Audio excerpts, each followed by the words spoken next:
Assalamualaikum dan selamat datang ke Pala Bola News. Seperti biasa, Pala Bola News akan menyajikan berita bola sepak terbaik kepada anda semua pada setiap hari.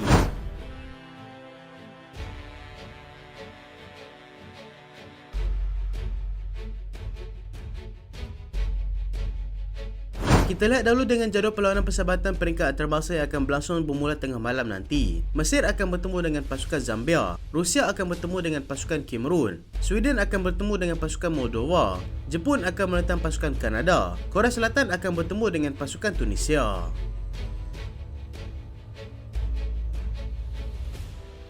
Kita mulakan dengan berita bola sepak tempatan. Malaysia akan anjurkan Piala Dunia. Malaysia berpeluang untuk menganjurkan kejohanan Piala Dunia 2034 apabila pasukan Indonesia mahu membentuk pakatan yang melibatkan mereka, Malaysia, Singapura dan juga Australia. Perkara itu dinyatakan oleh Ketua Umum PSSI, Erick Thohir, semasa ditemu bol akhbar Sydney Morning Herald. Pemilik Oxford United itu menyifatkan jika itu berlaku, mereka mampu memberikan saingan kepada bidaan yang dibuat oleh negara Arab Saudi. Arab Saudi masih dilihat pilihan utama untuk memenangi bidaan tersebut kerana mendapat sokongan daripada AFC. Pada negara-negara yang berminat, bidaan perlu dihantar sebelum tarikh ditutup iaitu pada 31 Oktober nanti. Asia berpeluang untuk menjadi tuan rumah Piala Dunia selepas pelibatan 3 benua sebagai tuan rumah pada Piala Dunia 2030 iaitu Amerika Selatan, Afrika dan juga Eropah. Argentina, Uruguay dan juga Brazil akan berperanan sebagai penganjur perlawanan peringkat kumpulan, manakala Portugal, Sepanyol dan juga Maghribi akan menjadi tuan rumah kepada baki perlawanan seterusnya. Ini adalah 3 kelab paling bernilai di Liga Super. Perkembangan kelab Liga Super menyaksikan 3 pasukan kini menjadi kelab paling bernilai pada tahun 2023. Kualiti Liga semakin meningkat naik telah membantu pasukan Malaysia untuk menjadi antara kuasa besar di bola sepak rantau Asia ini. Menerusi perkembangan terbaru yang dikongsikan oleh melalui laman Transfer Market, JDT mendahului di tempat pertama dengan nilai pasaran terkini iaitu RM49 juta Malaysia. Selangor pula berada di kedudukan kedua dengan nilai RM28 juta dan Kedah pula berada di tangga ketiga dengan nilai RM26.8 juta.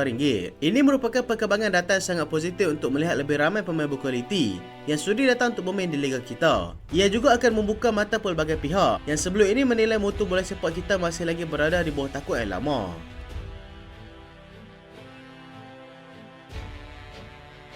Antonio Conte bakal sertai pasukan Napoli. Antonio Conte kini sedang menjadi pilihan utama untuk menjadi pengendali terbaru pasukan Serie A, iaitu pasukan Napoli. Pihak kelab telah mengemukakan tawaran kepada bekas pengurus pasukan Spurs itu, dan kini perbincangan dilihat masih lagi berjalan. Conte masih lagi belum membimbing mana-mana pasukan sejak meninggalkan pasukan Spurs pada bulan Mac yang lalu. Bagaimanapun masih belum bersedia untuk menerima tawaran diberikan oleh pasukan Napoli. Napoli yang kini di bawah kendali Rudi Garcia dilihat tidak konsisten seperti mana mereka pada musim lalu. Bakal dilepaskan tidak lama lagi sekiranya prestasi turunan ini kekal untuk beberapa perlawanan lagi. Selain itu, dia juga sudah lama dikaitkan untuk menjadi pengganti Ancelotti di Real Madrid serta menjadi antara calon untuk menjadi jurulatih pasukan Brazil yang pada ketika ini masih lagi belum diisi.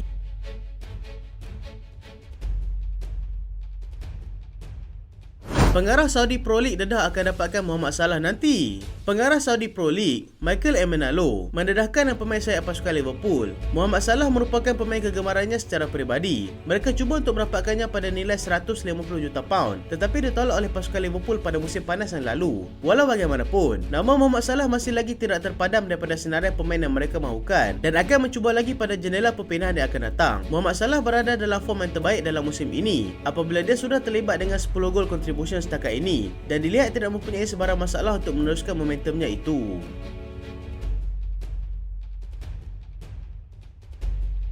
Wayne Rooney kembali ke England. Bekas penyerang Manchester United dan juga pasukan Everton, Wayne Rooney dilaporkan telah kembali untuk beraksi di England dan kali ini dia akan bertindak sebagai pengurus terbaru untuk pasukan Birmingham City. Dia sebelum ini bersama dengan pasukan DC United di Amerika Syarikat telah meninggalkan pasukan tersebut pada musim panas yang lalu. Dia juga pernah melatih sebuah lagi kelab yang berada di Liga Championship iaitu pasukan Derby County, tetapi jodoh mereka tidak kekal lama. Perkara ini disahkan sendiri oleh pasukan Birmingham City di mana Rooney akan bertindak selaku pengurus mereka sehingga musim 2027 nanti. Agak mengejutkan kerana Birmingham bersetuju untuk melepaskan John Eustace yang sebelum ini berjaya memula dengan baik untuk musim terbaru ini. Birmingham City kini sedang berada di tangga ke-6 Liga selepas 11 perlawanan dan misi mereka sudah pasti untuk bermain di Liga Perdana Inggeris.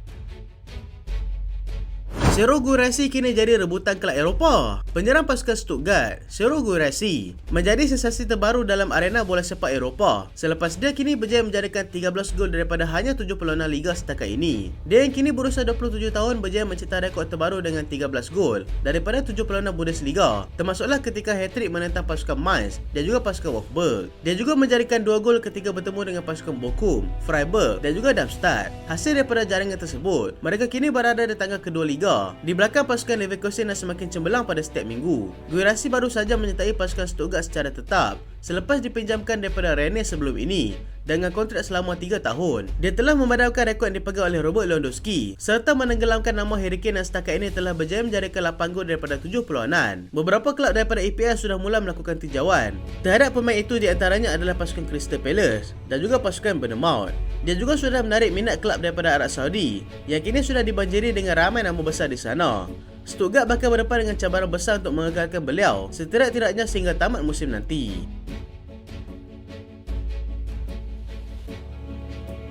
PGMOL keluarkan audio ketika Malo Gusto terima kad merah. PGMOL dilaporkan telah mengeluarkan rakaman audio di antara pegawai perlawanan ketika Chelsea menentang pasukan Aston Villa di mana Malo Gusto dilainkan kad merah akibat mengasari Lucas Digne. Keputusan pada asalnya adalah sekadar memberikan kad kuning kepada Gusto, tetapi selepas review dilakukan semula menerusi VAR, pegawai perlawanan pada ketika itu, Gerard Gillett, menukar keputusannya kepada memberikan terus kad merah kerana serius foul play. Perkara itu menjadi kontroversi kerana keputusan yang tidak konsisten oleh pengadil dalam setiap perlawanan yang mereka kendalikan. Gusto yang digantung 3 perlawanan telah memberikan ruang kepada pasukan Chelsea untuk mencapai 3 kemenangan berturut-turut ketika menentang pasukan Fulham, Burnley, manakala Brighton dalam Asia Carabao Cup. Manchester City mahu naikkan release clause Erling Haaland. Manchester City kini sedang melakukan rundingan baharu dengan penyerang mereka, iaitu Erling Haaland, kerana mereka mahu dia terus kekal bersama dengan mereka selama yang boleh. Erling Haaland pada ketika ini mempunyai release clause dalam kontraknya yang bernilai 173 juta pound dan City mahu menaikkannya kerana takut pemain itu disawat oleh pasukan Real Madrid. Selain Real Madrid, Barcelona yang juga berpotensi untuk mendapatkan penyerang daripada Norway itu.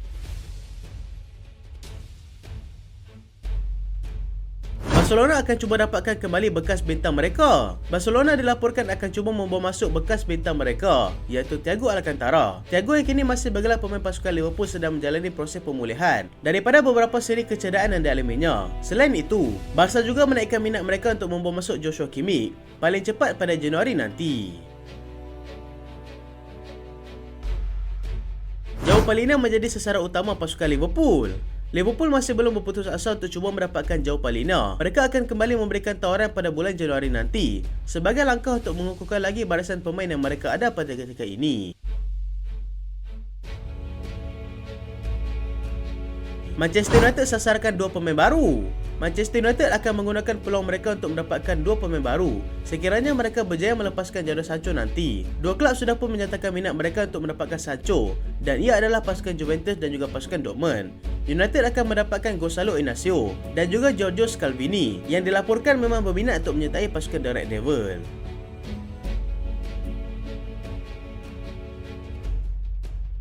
Arsenal kemukakan tawaran terhadap Ivan Toney. Arsenal kini dilihat semakin serius untuk mendapatkan penyerang pasukan Brentford, iaitu Ivan Toney. Mereka bagaimanapun terpaksa berdepan dengan cabaran daripada pasukan Chelsea yang juga berminat dengan pemain tersebut. Selain itu, Arsenal juga dikatakan sedang melihat peluang untuk mendapatkan pemain pasukan Dortmund, iaitu Jamie Bynoe-Gittens. Chelsea yakin untuk dapatkan Osimhen. Chelsea semakin yakin untuk mendapatkan Victor Osimhen. Mereka dikatakan akan cuba mendapatkannya sama ada pada Januari nanti ataupun pada musim panas hadapan.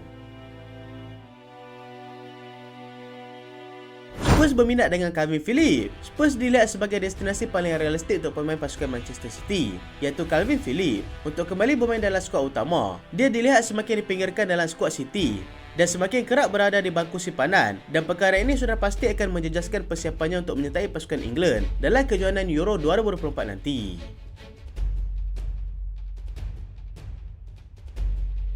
Itulah berita pada kali ini dan terima kasih sebab tonton sampai habis. Jangan lupa like, jangan lupa share, jangan lupa subscribe. Aku Solehan. Assalamualaikum.